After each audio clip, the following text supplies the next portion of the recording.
ఆవు మాటలో నిజముండగా పులి హృదయం కరిగింది.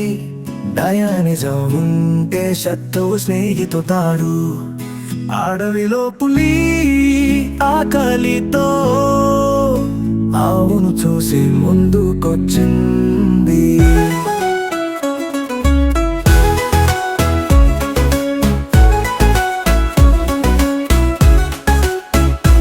ఆవు మెల్లగా భయపడిన మాట ఇచ్చింది, నమ్మకం చెప్పింది. పిల్లలు ఇంట్లో ఎదురు చూస్తున్నారు. పాలు ఇచ్చి వెంటనే వస్తాను. పుల్లి ఆశ్చర్యంగా చూసింది, ఆవు నిజంగా తిరిగి వస్తుందా?